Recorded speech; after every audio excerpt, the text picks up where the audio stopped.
Segundo libro de los Reyes. En el capítulo 2 quiero compartir una palabra de Dios que creo que será importante en su vida para los próximos días, en lo cual creo que Dios va a hacer algo impresionante en cada uno de nosotros. ¿Cuántos dicen así es? Así es. Bien. Segunda de Reyes, capítulo 2. Versículo 19.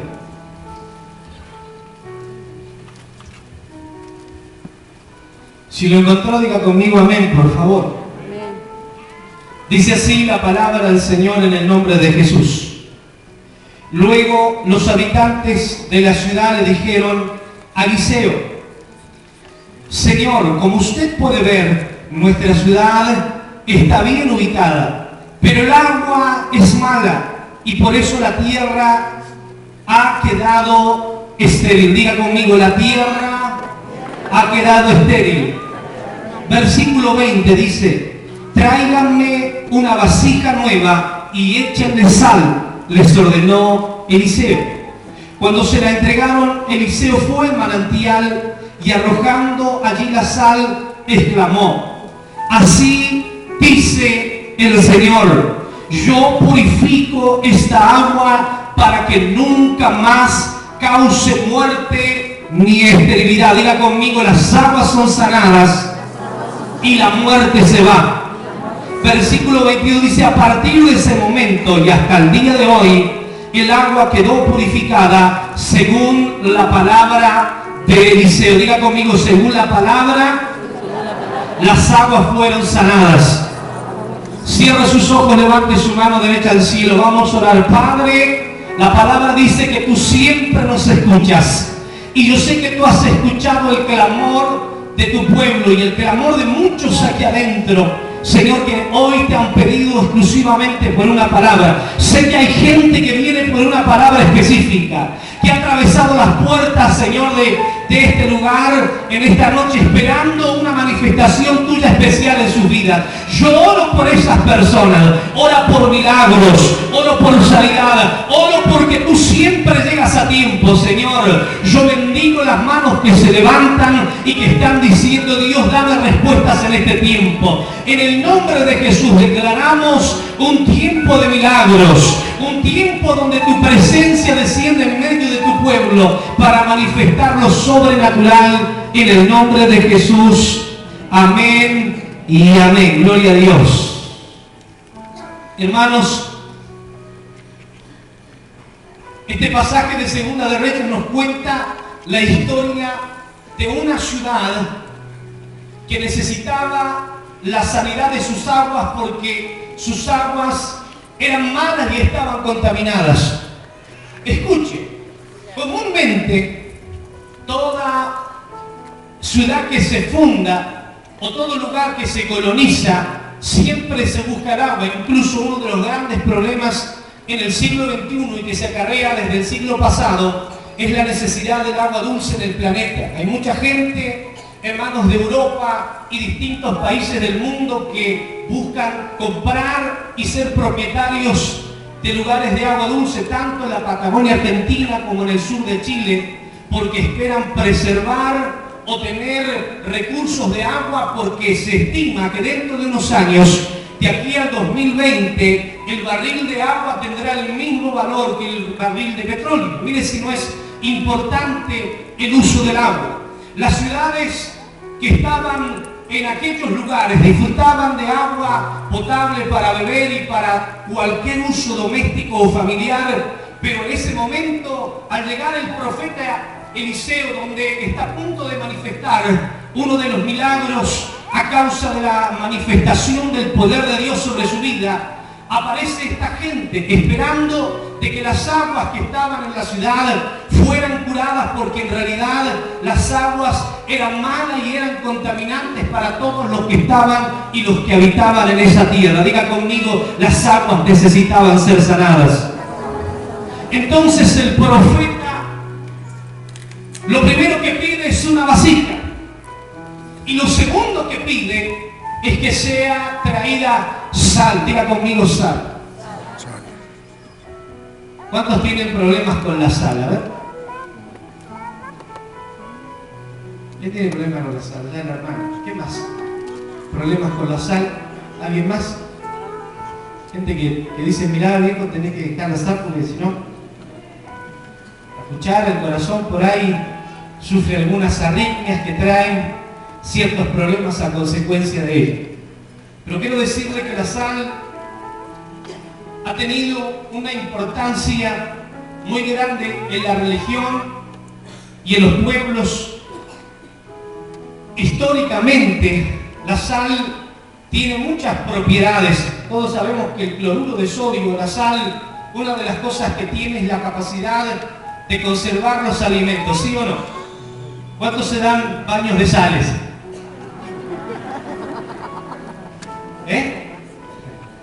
Vio que los jamones se conservan en sal, ¿sí o no? Dicen que la sal preserva y la sal hace que las cosas no se descompongan, sino que se conserven. Históricamente no se sabe de cuándo se comienza a darle el uso a la sal, pero según la historia se cree que se usó el agua del mar para hacer elaboración de alimentos, y desde ahí los cristales de la sal comenzaron en alguna manera a comercializarse o llevarse por distintas rutas para que los pueblos pudiesen consumir la sal. Y la sal fue cobrando un valor importante en la historia. La sal se usaba para el consumo y la conservación. Entonces, bíblicamente, la sal también cobró una gran importancia. La sal, las culturas la conectaban directamente con los dioses, porque decían que la sal tenía la capacidad de conservar todo lo que ya estaba muerto, lo que había dejado de vivir. La sal tenía la capacidad de conservarlo. Entonces, en algunas culturas conservaban los cuerpos o también conservaban los alimentos con la misma sal. Entonces, la sal tenía una importancia. Cuando Dios comienza a decirle a Moisés las cosas que tiene que comenzar a hacer, le da una orden. Vamos a Éxodo capítulo 30, por favor, versículo 35.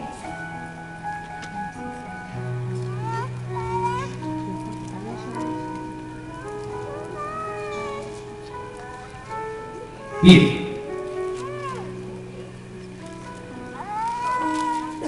¿Ya salió? Ahí está. Vamos a leerlo, dice el 30, y dice, Dios le da esta orden a Moisés y le dice, y mezcla todo esto para hacer un incienso aromático, como lo hacen los fabricantes de perfume. Luego le dice, agrégale, ¿qué más? Sal a la mezcla para que sea un incienso puro. ¿Y qué más? Y sagrado, el 34, para que veamos por favor alguna especie. 34. Dice el Señor, le dijo a Moisés, tuvo una misma cantidad de resina, ámbar, galvano, incienso puro. Y Dios le dio la orden y le dio la fórmula, la cual no podía ser hecha por nadie más, sino que le dio la fórmula de hacer el incienso, el perfume que iba a ser presentado delante de la presencia de Dios en el tabernáculo. Y Dios le dice cómo hacerlo, pero entre esas cosas Dios le ordena que lo mezcle con sal. Diga conmigo la sal. Dígale al que tiene a su lado, por favor, la sal tenía importancia en la adoración a Dios.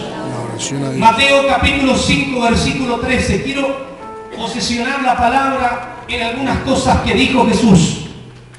Mateo capítulo 13, versículos 5:13. Dice así, léalo bien fuerte conmigo. Ustedes son la... Pero si la sal se vuelve insípida, ¿cómo recobrará su sabor? ¿Qué más dice? Ya no sirve para nada, sino que la gente la deseche. ¿Y qué más? Y la pisotee. Diga conmigo, y la pisotee. Dios le dice a los discípulos, Jesús le dice a sus discípulos, vosotros sois la sal del mundo o la sal de la tierra. Dígale que está a su lado, tú eres sal. Amén. Entonces Dios le da la orden a Moisés y la sal comienza a cobrar una importancia que ya tenía culturalmente, pero ahora comienza a cobrar un protagonismo en el culto religioso del pueblo de Israel. Y la sal tenía un simbolismo importante. Levítico capítulo 2 versículo 13 habla un poco también sobre la sal. Y Dios le dice a Moisés cómo deben ser presentadas las ofrendas en su presencia. Dios le dice que toda ofrenda de grano o toda ofrenda que es presentada a Dios tiene que ser, mire, dice todas las ofrendas de cereal, ¿cómo dice? Diga conmigo, las sazonarás con sal y no dejarán que le falte, ¿qué cosa? La sal del pacto de su Dios. A todas las ofrendas deberán colocarle, ¿qué cosa? A todas las ofrendas deberán colocarle sal. El apóstol Pablo en Romanos capítulo 12 versículo 1 dice algo. Dice que nuestros cuerpos tienen que ser presentados como sacrificio vivo delante de Él. Señor, vuestros cuerpos presentados como un sacrificio vivo. Dile que está a tu lado, tu vida debe ser presentada como un sacrificio de servicio. Ahora Dios le dice a Moisés que el incienso, el perfume agradable que nosotros entendemos que se relaciona con nuestra adoración, que se relaciona con nuestro perfume al Señor, debía ser mezclado con sal, debía incluirse la sal. Y Jesús dice, vosotros sois la sal del mundo, la sal de la tierra. Vosotros sois los que sazonáis. ¿Me está comprendiendo? Somos los que le damos, los que sazonamos la tierra y las cosas. Luego vamos a entrar en ese tema, pero quiero que entienda que la sal tenía una importancia tremenda. La sal era usada en distintas cosas. La cultura, hermanos, como le decía, relacionaba la sal con los dioses, porque decía que preservaba lo que estaba podrido, lo que tenía mal olor, lo que se descomponía, era relacionado con los demonios. Por eso, hermanos, también se dice que los espíritus inmundos, mal olientes, mal fragantes, se relacionan con el infierno, pero la sal se relaciona con lo espiritual, porque la sal conserva las cosas. Diga conmigo, conserva las cosas. La sal se usaba, hermanos, para purificar. La sal se usaba en algunos casos para bañar a los niños. Cuando los niños eran recién nacidos, eran lavados con salmuera, eran purificados a través de agua con sal. El profeta Ezequiel se habla de que en su nacimiento no se le otorgó esa limpieza salina, pero culturalmente era usada para la limpieza de los niños y era colocada en el ombliguito, en la tripita del ombligo, así se le dice, ¿no? Era sazonada para que fuese secada o conservada y luego pudiese salir del cuerpo del bebé. Pero la sal se le daba distintos usos en distintas culturas. Y el profeta simbólicamente pide la sal para purificar las aguas de una ciudad que estaba siendo contaminada, una ciudad que estaba siendo despoblada, porque, hermanos, el agua representa la vida, ¿sí o no? El 70% de nuestro cuerpo es agua. El agua representa la vida. Donde hay un río, donde hay una vertiente de agua, donde hay lugares de agua dulce, hay colonización y hay familias y se forman pueblos y se forman ciudades. El agua representa la vida. El agua necesitaba ser curada. El agua necesitaba ser purificada. Y el profeta pide la sal. Diga conmigo la sal. Dígale al que está a su lado, la sal tiene propiedades tremendas. Dígale al que está a su lado, la sal puede sanar, la sal puede conservar las cosas. Entonces, Jesús, cuando habla a sus discípulos, está hablando de un nivel y una capacidad tan alta del servicio del reino de Dios, y está hablando de un honor tan sublime de Dios hacia la vida de los discípulos, hacia la vida de aquellos que han conocido el nombre de Jesús, y los coloca a ese nivel, a nivel de vosotros, de decirle: vosotros sois la sal del mundo. Diga conmigo: la sal. Amén. La sal tiene el poder para dar sabor, para sazonar, ya lo sabemos. Pero la sal representa el pacto mismo de Dios en nosotros. Por eso Dios le dice: mire, yo quiero dejarle el pasaje porque no me gusta dejar conceptos colgados. En Números capítulo 18, versículo 19. Números capítulo 18, versículo 19. Dios le dice algo a Aarón. Dios hace un pacto y Dios le dice estas palabras. Dice: yo, el Señor, te entrego todas las contribuciones sagradas que los israelitas me presentan. Son tuyas y de tus hijos y de tus hijas como estatuto perpetuo. Este es un pacto perpetuo. Diga conmigo: un pacto. Y Dios le dice a Aarón: sellado en mi presencia con sal. Es un pacto que hago contigo y con tus descendientes. La sal se usaba culturalmente para sellar un pacto. En la historia palestina o en la historia oriental, comúnmente cuando había una relación de pactos, yo lo he dicho otras veces, cuando sellaban un acuerdo entre dos personas, se colocaban sal en la boca para darle, ¿cómo podría decir?, cumplimiento al pacto. Como diciendo: este pacto nunca será alterado, es sellado a causa de este acontecimiento. Es más, culturalmente preparaban comidas muy saladas para ellos luego poder comerlas y sellar ese pacto íntimo de amistad. Diga conmigo: de amistad.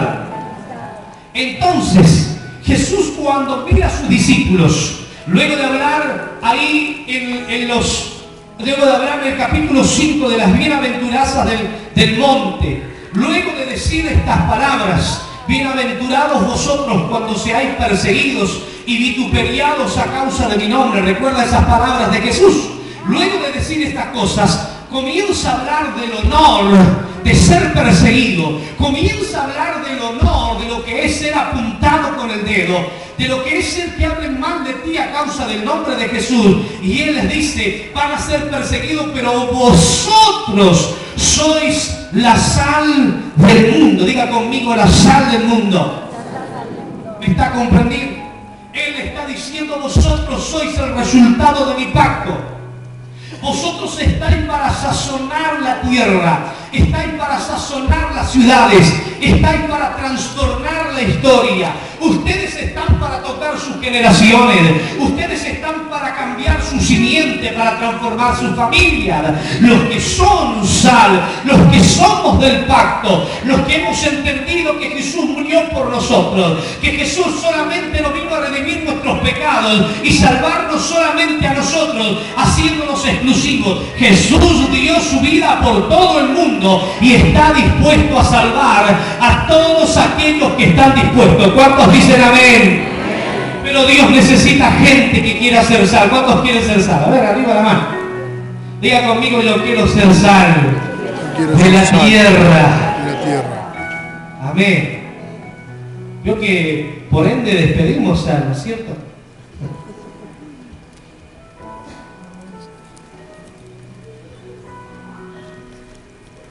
Gloria a Dios. Quiero hablar un poco sobre la sal.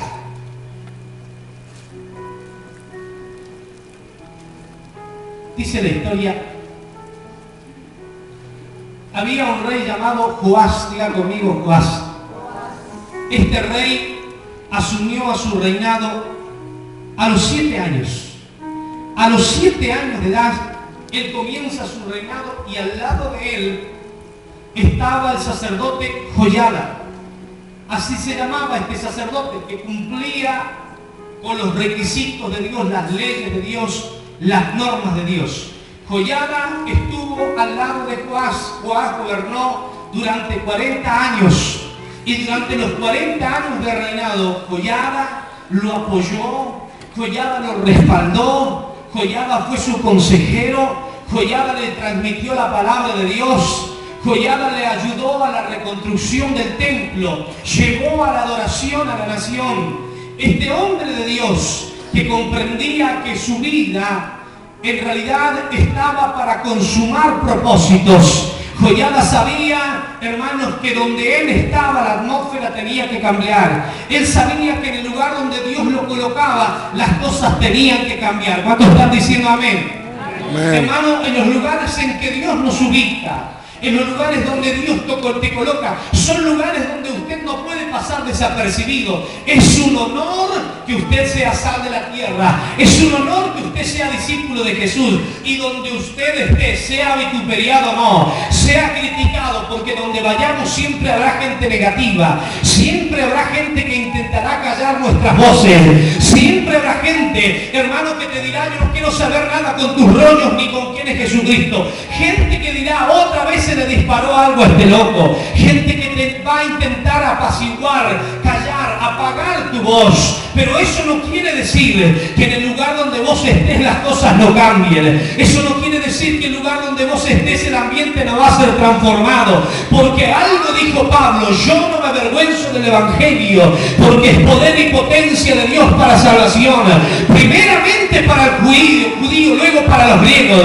Pero el Evangelio que hemos recibido es poder. No verás los resultados hoy, quizás no lo verás mañana, pero algo ocurre en el mundo espiritual. Hermano, no importa. Yo no sé cómo usted llegó hoy. Yo no sé si su matrimonio está en crisis, su salud está en crisis. No sé cómo están sus finanzas. No sé cómo está su negocio, su empresa. No sé cómo está su relación con su jefe, con sus patrones. Pero quiero decirle una cosa: donde usted vaya en el nombre de Jesús, ahí donde usted esté, hermanos, el poder de Dios estará con usted. El poder de Dios no queda limitado a las 4 paredes de la iglesia. La gloria de Dios va con nosotros donde nosotros vayamos. Y donde usted vaya, usted es sal. Donde usted vaya es la luz de Cristo. Y usted es esa luz que no puede estar debajo de la mesa. Es la luz que tiene que estar sobre las cosas. Porque Dios nos llamó a ejercer autoridad. Y donde usted dé la luz, donde usted alumbre, donde usted sazone, van a ocurrir milagros sobrenaturales.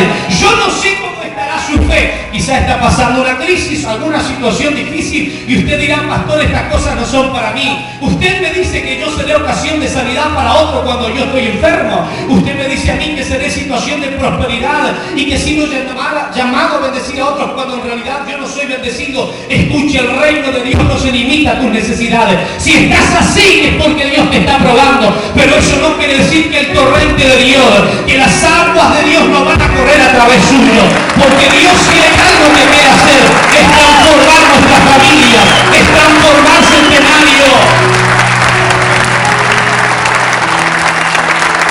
Donde Dios lo plante y lo coloque es para transformar.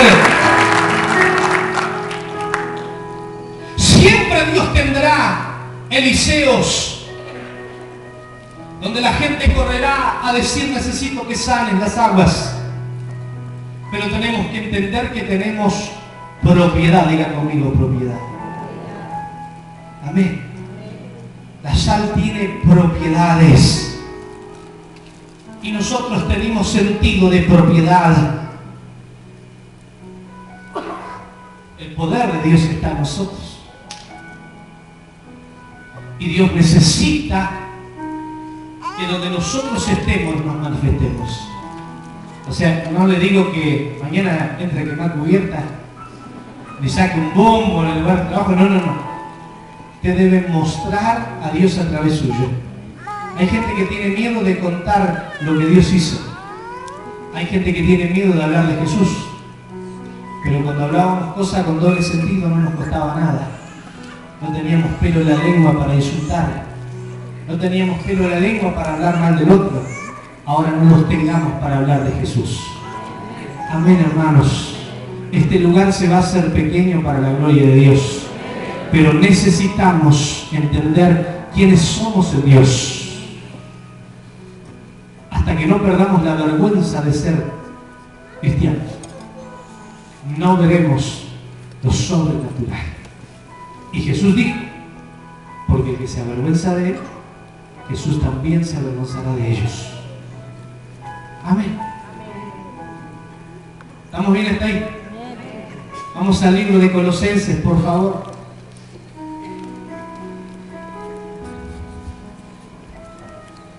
Capítulo 4, versículo 6. Algo dice el apóstol Pablo aquí.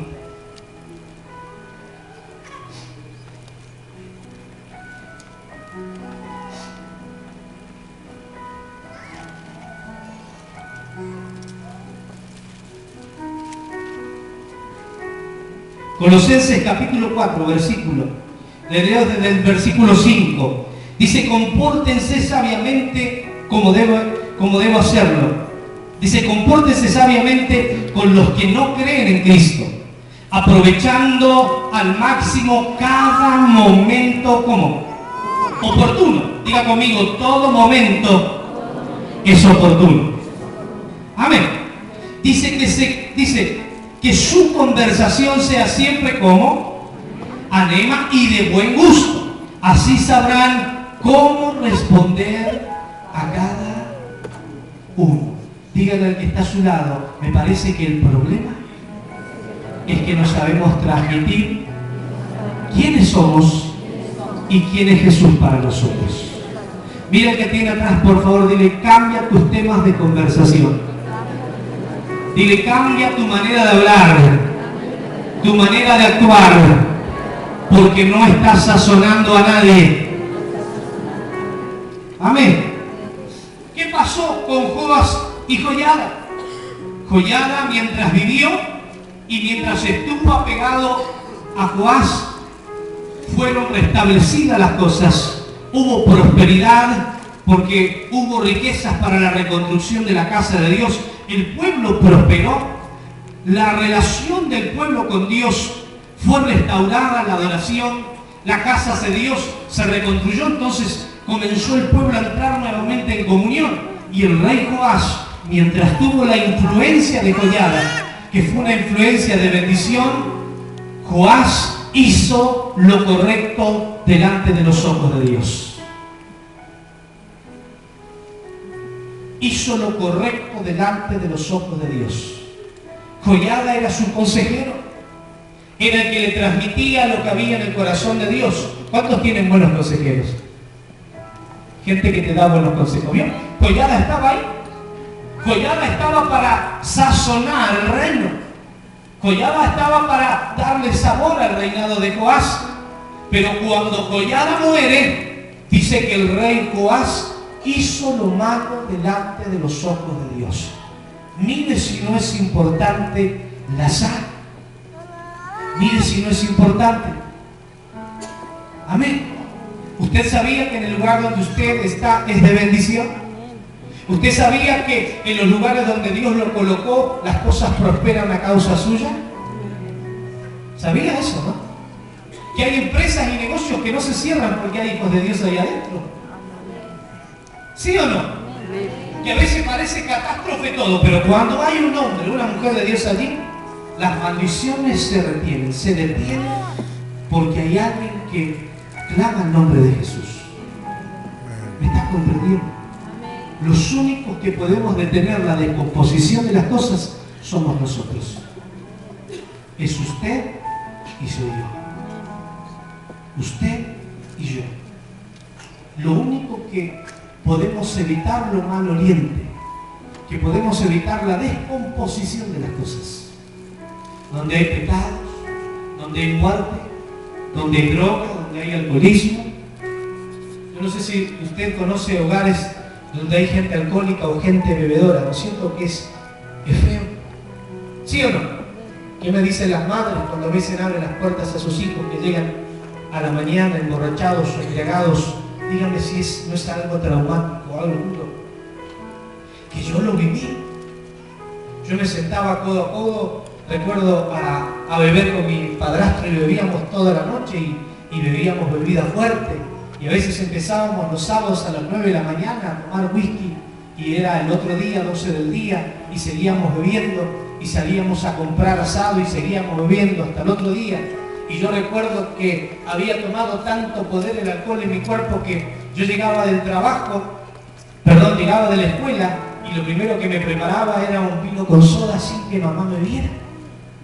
Y mi madre por las noches se levantaba llorando mientras yo todavía no podía sacarme la borrachera de encima, y ella sacaba las botellas de whisky de la heladera y las echaba por el lavaplatos, volcaba las botellas y las dejaba vacías para que no siguiéramos bebiendo.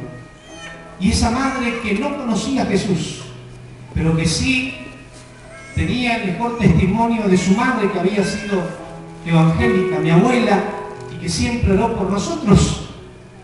Recuerdo que mi madre siempre me decía: algún día cuando vayas a alguna iglesia, ve una iglesia evangélica, que es lo que nosotros hemos aprendido.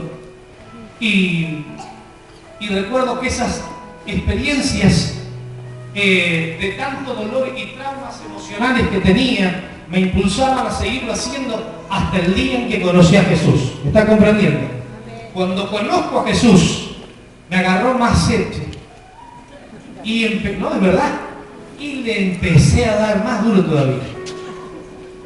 Estuvimos así varios meses, casi un año dentro de la iglesia. Y yo iba a las reuniones y algunos domingos me lo faltaba porque andaba en curda. Entonces no podía llegar. Pero hasta que el evangelio se me reveló. Cuando se me reveló al corazón, no bebí más. Y recuerdo que mi padrastro, yo le hablaba de Cristo en casa, porque yo ya no bebía más, pero los amigos de él y él sí.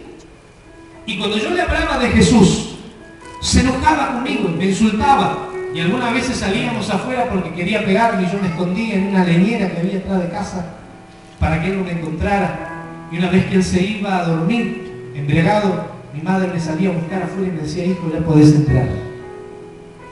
Entonces era muy difícil ser sal y ser luz en ese ambiente.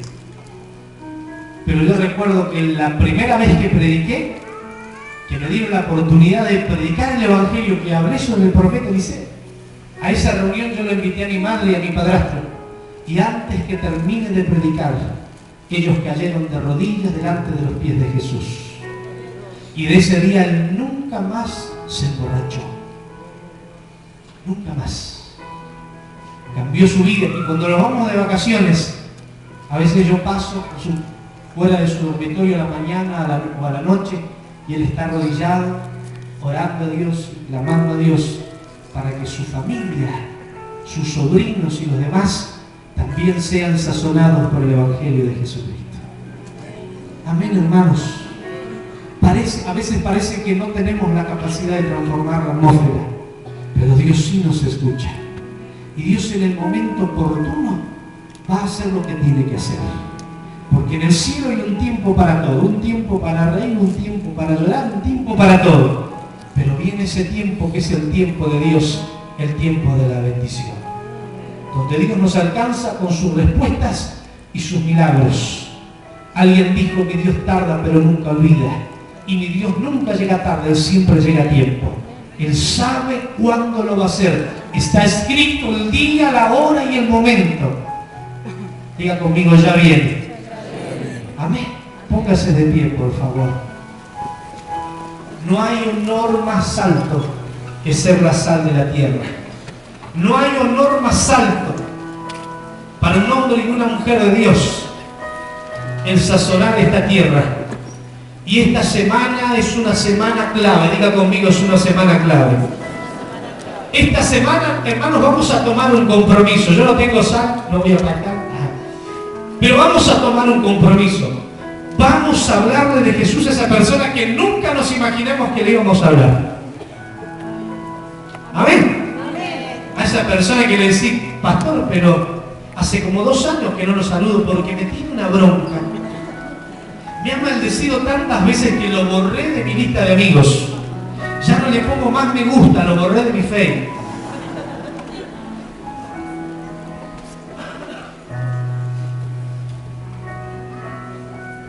Dígale que está a su lado, este es el tiempo.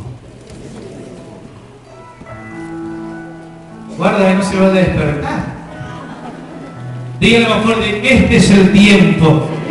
Dígale que Dios ha escogido para manifestar lo que ha puesto dentro de ti.